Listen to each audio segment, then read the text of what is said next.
Hello, my name is Dwayne Lemon. And I'm Lance Wilbur. And we want to welcome you to a true knowledge of self, where we get to know ourselves from a biblical perspective. We have an opportunity today where we're going to interview Lance Wilbur. I had the privilege of being interviewed by him to give him a little bit of my story, but I'm especially excited about talking with Lance and hearing about his story, because that same principle that was in our previous episodes talking about overcoming and the ability to do that by the word of our testimony as found in Revelation 12 and verse 11. I'm thankful because I had an opportunity to share from a different perspective of my experience in the hip hop and R&B culture. Brother Lance comes from a different experience, and I think his experience is going to speak to many of the hearts of those who are viewing with us today. So I'm very excited about this. Lance, I'm really happy to have you with us, brother. All right. So that we can hear a little bit about how the Lord has led you in your experience as it relates to growing up outside of Christ, outside of the Bible, growing up in urban youth and urban environments and so on, and how the Lord has led you. I'll just go ahead and start by just asking you a simple question. Tell us where you're from. Tell us a little bit about your upbringing. All right. Well, I'm from Massachusetts, still in the Northeast and the East Coast. Slightly different experience. I grew up, I was born in the suburb, moved into the city, there for a short period of time, back out to the suburb in which I was born, right outside on the outskirts of Boston. And as, you know, a young man, some of the same challenges as we discussed, but I'm raised in a single parent household. A little different dynamic. My father is in and out. So it's not like I didn't know who he was, but he was in and out. And some of the memories, complete chaos and domestic violence and all kinds of madness.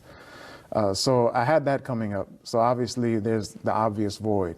When you're growing up as a young man, no father figure to speak of, boyfriends coming in and out of the picture with the mother, really no consistent male figure to pattern myself after. Now, if you don't mind, just, you know, looking back at that, when you think about your experience coming from single parent home, and you said there was domestic violence, was that something that was inflicted on everybody in your household, or was it just, you know, how was that manifested? How did that affect you, man? Strangely enough, it was just between my father and mother. Okay. I mean, my father never touched me, never laid a hand on me, you know, maybe once in a while for discipline's sake, but never struck me or anything like that. But I've seen situations where, you know, I've seen him do crazy things that I won't mention for his sake, but the kinds of things that you never forget, and that you're helpless at a young age, 5, 6, 7 years old. You're absolutely helpless. You can't do anything to prevent it.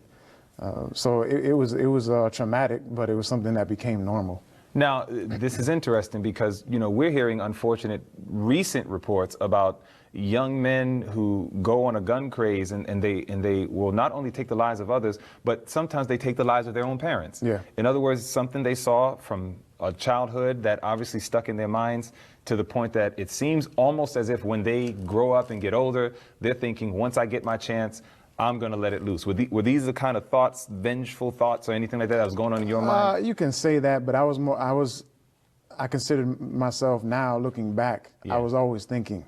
So I was always in my own kind of world and trying to rationalize and think things through.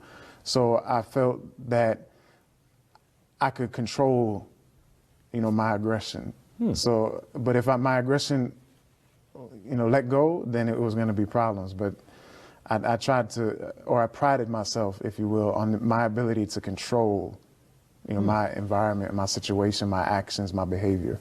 Okay. So now, you know, you're growing up in a home where it's broken and dad is not around anywhere near to the amount he needs to be. Mom is obviously trying to play a role of mother and father as much as possible. Siblings? I had a younger brother eventually, but he was like 8 years younger than me. So really, I had half sisters that lived in different states. So it was pretty much me and my little brother came along, but we had a large age gap. Okay. All right. So now, growing up, you got your younger brother, but you know there's a gap. So I don't know. You probably didn't have as tight a relationship with him. Nah, not like we grew up together. Okay. I was always way in a whole nother stage of life as he's coming up. Got you. Yeah. Okay. So now you're growing up. You're at home. Mom is obviously trying to work to take care of you all, and so on. I would assume that if mom is trying to be mother and father, and then on top of that, she's busy working and so on, that means you had a lot of time to yourself. I had a lot of time to myself, and that's pretty much where some of the challenges and the problems came from. So I can't really blame my parents.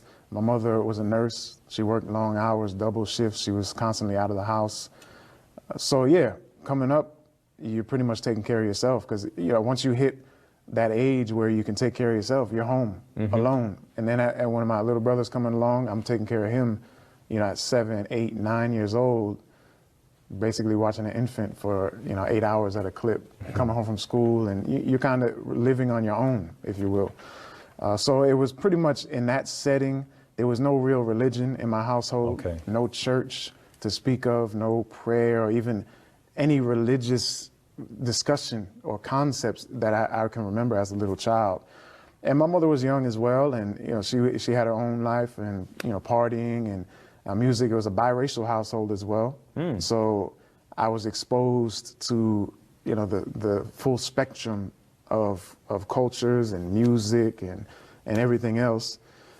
So yeah, it was a challenge. There's no question about it. And at the same time, you're going through the normal changes and the normal development and the normal stages, and trying to find your own and trying to find where you fit in. And so we find ourselves moving a lot. Financially, we're in poverty pretty much growing up. It's not like we didn't eat. Yeah. But we didn't have what everybody else had. So I found myself escaping into entertainment, escaping into music, escaping into movies and everything else. And now where I'm out in the suburbs at this time, so I'm getting exposed to hip hop for the very first time through the TV, through images, old, I think when MTV's just starting out, and they had Video Music Box and V66, and they're playing these music videos, and you had movies. And you had, music. We had local in Boston area. We had local groups, your New Edition and Ed O.G. and the Bulldogs. And so there was hip hop in Boston, but it was nowhere near the same scene. There was the industries, the labels, the industry was not present in Boston like that. There weren't many studios to speak of and executives to speak of. So most people, if they wanted to make it big or they wanted to get in, they had to go to New York. They had to go through New York to do that. So I'm getting exposed in that way. And pretty much now, as I'm going into, we moved into another section of the city. And this was supposedly the bad section of the city. And new group of friends, new neighborhood. I'm going into junior high, and I was always big. I was always taller than everybody in my class, and so I always hung around with older people, older age groups. Now, what was your attitude like when you transitioned into high school? Because you remember when I went into high school, I'm a nobody. Nobody's recognizing me. No one wants to be my friend. I had to use something. I mean, when you came into high school, were you going in insecure? Were you going in like, look, I'm the man? I mean, what was your attitude like going into high school as you're branching into this new phase of your life? Yeah, it was a slightly different in that I felt that I had a reputation, I had a niche. As I'm getting older, I'm always bigger, and that holds weight in the street. So I found myself being able to establish myself and do anything I wanted to do and lead other people. So I had my crew and lead other men and other kids and pretty much make my own way. So by the time I'm getting into junior high, that's developing. So by the time I get into high school, I already had kind of a reputation that preceded me. And I felt like I was where I needed to be. And if anyone wanted to challenge that, then I was ready for that challenge. So now, right now, you're at a point where, you're what I'm going to say was the typical urban youth that we see a lot going on, sometimes single parent home, growing up with a television, video games, and friends are pretty much what's around us more than our own parental guidance. Then on top of that, you're in school, you're using the influences of what you got naturally. You're a big guy, so you figure, let me use that to my influence to be influential to others and so on. Where is the role of the influence of hip hop culture at that point in your life? Like I said, when I moved to this new section of town, the South Side is what we called it, and I got a new group of friends, And this new junior high I'm going into, I moved right at like the tail end of the summer. I got exposed to the music.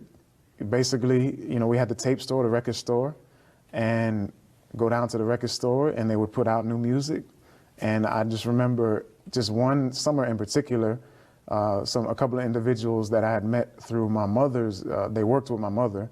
They had just gotten out of New York. There was a brother from Harlem and a brother from Brooklyn. Mm-hmm. And so they're talking about, you know, these different groups, some of the groups I never heard of. So I go to the record store and I pick up, you know, your Slick Rick and your Tribe Called Quest and your KRS-One and your Cool G Rap and your, so I start getting into this. There were other young people, like all the way, I can go back to elementary school, and some of my classmates, their older brothers, and Beastie Boys comes out, you know, I think it was called License to Ill or something. And so they're coming in school singing these songs. Never heard anything like that in my life. Completely different. Run DMC comes out. And there's just things that completely different, you know, new. And so that's attractive. Yeah. You know, it becomes attractive. It's the new thing, it's the cool thing, it's the popular thing, at least amongst the young people. So I started just becoming a junkie, you know, like a music consumer to the max. And I didn't have money to buy it. I would just go in and steal the stuff. So as I saw being practiced in my surroundings, you know, theft and beat down, selling drugs, partying, I just got into that at an early age. You know, 10 years old, I was smoking. 10 years old, I was drinking. 10 years old, I was going to parties and getting involved with girls and all that stuff. So by the time I'm 11, 12, 13, 14, going into high school, I mean, that was my lifestyle every day. Now, curious, when you were listening and getting more heavily exposed to the hip hop culture and all that comes with it, and you know, and we're saying hip hop culture for a reason, because sometimes people just focus on the music and the industry, but it's not just music and industry, it's a culture, it's a complete lifestyle. So we're being very deliberate about that, and we're going to build on that in you know, further programs, just so that we can all be on the same page and understand this. But you know, Lance, when we're talking about that, you're exposed to this hip hop culture now, all these things are coming in. One of the things I'm curious about from the artist standpoint, you just mentioned all these hip hop artists. Who are the ones that appeal to you most and why? There's a reason I'm asking this question. Yeah, I understand. Obviously, what appealed to me most was the intellectual, you know, the knowledge, not just the guys there rhyming and just, you know, making words connect and just the party songs, the club songs, but, you know, the brothers that are actually putting together and constructing complex, deep, intricate rhymes, the wordplay, you know, the syllables, the metaphors, those kind of things. That's what I mean. I dedicated myself to like memorizing and studying the artist and seeing how this could happen. And we had local MCs. Yeah. And so there was one. It was like in the next grade above me, and he was like the local main MC. So every school party, dances, every get-together, he was the man, he was the MC. So he became part of my crew, and so we used to get together, you know, party, listen to music, and I would always memorize the rhymes. And at a certain point, he used to, you know, write rhymes and kind of try to, not kind of teach, but he challenged me one day. He was like, listen, I noticed that you can memorize all these rhymes and you can repeat them exactly, you know, precisely with the delivery, the timing, all these things. Why don't you try writing your own rhymes? And I said, I never thought about that. I said, that's an interesting challenge. And so there was an event, I had an altercation at my high school, and, you know, they threatened to kick me out. They wouldn't let me come back in without a psychological evaluation. I had to go through this counseling and kind of like anger management before there's anger management. And at that moment, that's that moment when I was waiting to go see the psychiatrist or whoever it was, a counselor, I wrote, you know, my first rhymes. And I wrote my first rhymes, and that was it. That was it. Now, when you wrote your first rhyme, you're realizing, all right, I obviously have a talent. Somebody challenged you, and that helped bring it out. Were you at this point when you wrote your first rhyme thinking, you know what? I want to take this to the next level. Like some people are just content being Yeah. the local MC. Yeah. Did you want to bring it to the next level and say, look, I want to actually get into the industry. I want to penetrate this thing. I definitely considered it, but I'm probably 14 at the time, and I'm anti-establishment. I'm anti-authority and all those things. I'm a naturally rebellious, and I just won't do something just because somebody told me to do it.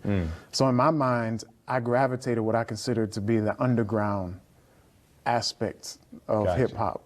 Those people that, yeah, they were maybe putting out albums, they were doing shows, but they weren't selling millions of records. They weren't super rich. They're still maybe sleeping at home with their parents, but they're making maybe videos and they got albums out. So I was more gravitating, in my mind, I considered the fact that if I stayed true to the craft, then I wouldn't become popular. I would never be popular. So I was perfectly content with being that underground MC and just make a career out of crushing other suspect MCs and spreading knowledge, spreading what I believe to be, the truth and what people need to know. So it sounds to me like, in my experience, I was looking more towards the fun and the enjoyment and a lot of the emotional stimulus and all that stuff. But you was caught up from the hip hop perspective more on the intellectual, the deep knowledge, to the point that you're not even aspiring to go into the industry. You're like, look, I want to keep it underground.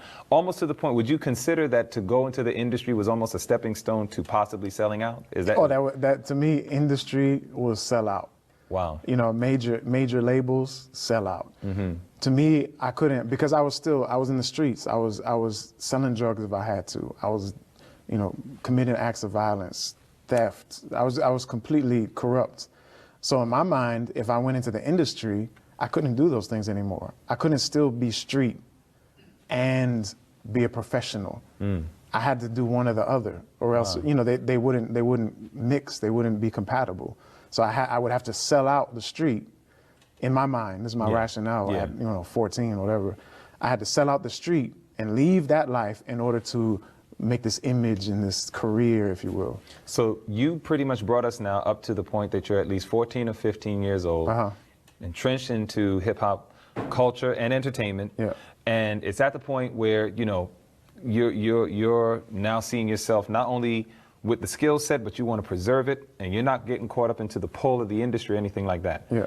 At this stage in your life, was there anybody, grandmother, grandfather, friend, enemy, anybody who was trying to have any type of godly influence in your life at this point in time? Not that I can remember. I mean, the only kind of religious influence I had at that time, my mother started getting into like New Age things and that kind of stuff. I really didn't listen to it. We didn't have those conversations in my home. There were a couple brothers that I mentioned, the brothers that came from New York. One was associated with the Zulu Nation, which we'll be talking about, I'm sure.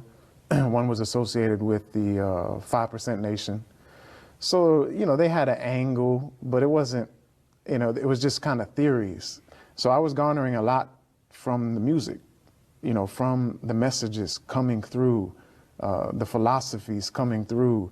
I didn't like to read, so I pretty much was just ingesting what was coming through the culture. Now, some people, you mentioned 5%er or what have you. There may be some of our viewers who don't know what 5%er is or any of these type of things. Could you explain what that is real quick? Yeah, basically, in short, because I hope we're going to dedicate an entire program to this, but the 5% Nation, or the nation of what they call the gods and the earths, came up in the 60s through one individual named Clarence 13X, and he was kind of, he left the NOI, or the Nation of Islam, if you heard about Malcolm X or Elijah Muhammad, currently Louis Farrakhan. After Malcolm X was assassinated, he left Harlem Temple number 7, and he, just like many others, and he started to craft his own worldview, if you will, and it became known as the 5% Nation, the nation of the gods and the earths. And he basically recruited young men in the Harlem area, and it's essentially obtaining a true knowledge that they believe came from an individual named W.D. Fard Muhammad, that was the mentor to Elijah Muhammad. And this secret knowledge was come to be delivered to the black man, if you will, that he is the original man, or essentially God. They broke down these numbers. There was a lot of what they call supreme mathematics and the supreme alphabet. And there was the idea that 85% of humanity, and especially the individuals that came from the African nations over to in the slave trade, that 85% of the world, if you will, or particularly the black men, were deaf, dumb, and blind, ignorant. They had no guidance. They were completely inept and inebriate, intellectually and morally corrupt. And then there were what was called the 10%. The 10% were those that knew, but that deliberately kept the lie, perpetuated the lie. And the base lie was that there was a false religion, what they call tricknology, a spook religion, where eventually these corrupt individuals through the ages introduced a religion that took the mind away from self and directed it towards an unseen God that you can't see, that's in some place that you can't see, that you can't go, and developed all of these laws. And this is where the Bible came from. And Moses introduced this, and Muhammad of Islam, of traditional Islam, developed these spook religions where they're chasing a lie. And the truth was that God is in you, God is you, we are the sole controllers. And this kind of question and answer didactic method where you memorize kind of a catechism of question and answer became the lessons, became the core doctrine, and you were ingratiated to memorize these things. And it was just very intriguing because it was a lot of information, a lot of knowledge, quote unquote, that never really amounted to anything, at least in my estimation. It was very circular in its reasoning, but it was just information, it was knowledge, it was a position, there was something to stand for, there was something to be a part of, and it gave an alternative to the traditional story of, like it was said, the white Jesus and all of these things. So that's it in a nutshell. So then, at this point, when you're learning about this, because I know now you don't embrace these teachings, right, but back then, I would imagine this was really intriguing to you. Yeah, I mean, absolutely. It captured an area of my mind where I was seeking for answers. At some point, I was looking to make sense and put the knowledge that I had or the philosophies that I began to develop into a package. Because I was, at least in my approach, I was anti-establishment, anti-authority, but I was very particular and things had to be very organized and thoughtful and reasonable. So I didn't want to just kind of float around. I wanted to know what the answers were, and I wanted to have something to deliver that was tangible, practical, not theoretical. Okay, so then at this point now, my question is, what was your view of Christians at that time? I remember when I was kind of engrossed into the industry, I looked at Christians like a bunch of happy people that don't even know why they're happy. They're always emotional, but they couldn't go back to anything that was intellectual and say, this is why I believe what I believe, and so on. I mean, what was going on in your mind and your view towards church and Christianity? Yeah, traditionally, at least on my mother's side, her family was Catholic, Roman Catholic. So in my mind, all Christianity was Roman Catholic. That was Christianity. So to me, they were corrupt and hypocrites. And I didn't even consider them happy people. I just saw them as just, confused and lost individuals of no practical worth. They had no presence, if you will. There was a church that you always knew was a church, but where were the people? I never saw the people. Where did they go? Where did they come from? So to me, they were just, they just took up space, and I considered them weak. As I began to now pursue some of these things aggressively, I consider Christians weak, double-minded, unsure of themselves, insecure, no answers, a detestable creature. Now, this is sharp because you know what? I believe firmly that the thoughts that you had are the thoughts that many have today. Right. My question is, when Christians, have Christians ever approached you when you had this type of thinking? Eventually, yeah. I mean, as I get into that transition point, yeah, there's definitely, we're going to talk about that. Okay, so then you got to a point where you see that, these folks are coming in. If you could just in a brief picture, and then what we'll do is we'll expand on it as we go further in our next sessions. what was your response? What was like your average response to the Christians who would come to you at this time frame when you was doing that? And I'm asking these questions for a reason. Yeah, I mean, aggression, animosity, kind of a disgust, a disdain, and, wouldn't give them an inch. I would consider them just pushovers, and they didn't know what they were talking about. I knew what I was talking about, and I'm just going to bulldoze you and steamroll you intellectually or physically if we want to take it there. Now, at this stage, what were the books that you were reading that gave you this picture? Because since you're into intelligence, Yeah. you more than likely are reading something. So what are you reading at that stage? Well, that's the thing, is I hated reading. Right, because I remember you said you hate reading. I hated reading. So it was really Listening. It was up to that point where I didn't really read. I mean, I read some things as a child, reading, different books here and there, but I just didn't have any passion for reading. I would get interested in something and pick it up and read it, but I didn't even go at it like that. I was more of the mindset that I don't need to read some exterior book. I need to observe and master my surroundings and deal with the physical, tangible level. And you got people studying books, their heads in a book, and they don't know how to govern themselves. Would you say at this stage in your life that you were the reflector of other men's thoughts? Absolutely, it has to be the truth, because you're developing an image that you're getting from outside. A whole lifestyle, a whole culture that I'm adopting and accepting as it. Where did it come from? Who perpetuated it? What are its origins? And you could study that out, but still even the people at the beginning don't have an answer. Right. It came from somewhere. And then now once the industry gets involved, they're doing all kinds of things that people don't have any control of. So things are just getting mixed and matched and mingled and amalgamated into this package that they're offering the consumer. And I was a consumer for the most part. I don't know about you, but as I listen to Brother Lance share these things, I know that it is very convincing. And it's to the point that you wonder, how did he come out of this? But I'm trusting that in our next episode, we're going to get to hear about how the Lord was able to bring him out of this type of thinking into the present understanding of his truth at this time.